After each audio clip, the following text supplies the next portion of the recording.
Hello बच्चों, चलिए प्रश्न को पढ़ते हैं। प्रश्न है यदि P यदि यदि Q या R असत्य है तब P Q R के सत्य मान क्रमशः हैं। पहला FTT, दूसरा TFF, तीसरा TTF, चौथा FFF। इस प्रश्न को करने के लिए हम इस प्रश्न की मुख्य अवधारणा को समझते हैं। तो इस प्रश्न की मुख्य अवधारणा है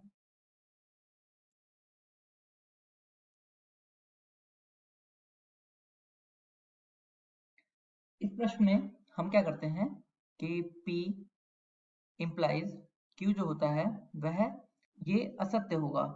कब? जब जब P जो है वह सत्य हो तथा Q जो है वह असत्य हो। हम सत्य को T से लिखेंगे तथा असत्य को हम F से लिखेंगे। यह बात आपको समझ में आ रही है? असत्य मतलब फॉल्स F के लिए हम यूज करेंगे और ट्रू के लिए मतलब सत्य के लिए ट्रू मतलब T। अब हम यहाँ पे P या R को समझते हैं।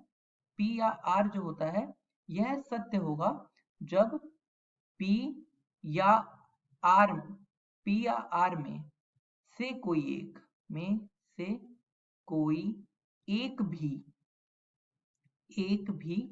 सत्य है। एक भी सत्य है तो यह क्या होगा? यह सत्य रहेगा। हम इस प्रश्न को करते हैं।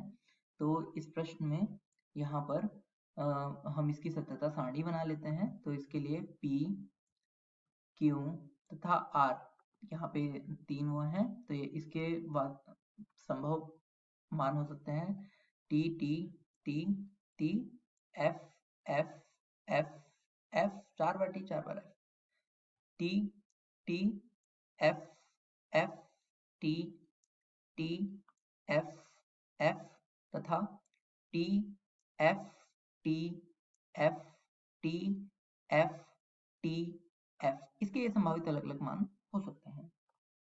अब इसके लिए हम क्या करते हैं कि सबसे पहले Q या R ज्ञात कर लेते हैं। अब हमें पता है कि यह इन दोनों में से कोई एक भी सत्य होगा तो यह सत्य रहेगा।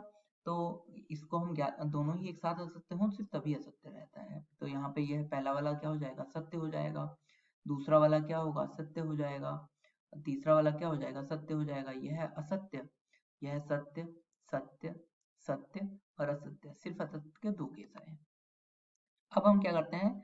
P यदि Q या R को ज्ञात कर लेते हैं। तो यह जो हमें पूरा ज्ञात करना है वही।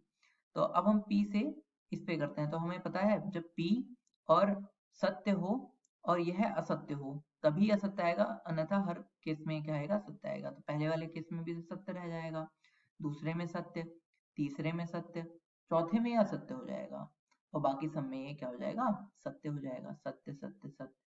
तो अब हमसे पूछ रहा है कि अगर इसका मान असत्य है तो बताना यह है कि इनका मान क्या होगा P Q R का।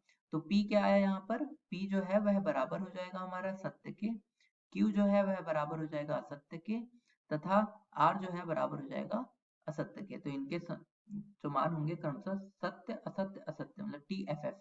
तो इस प्रश्न का सही उत्तर है विकल्प B TFF। आशा करता हूँ यह प्रश्न आपको समझ में आया होगा। धन्यवाद।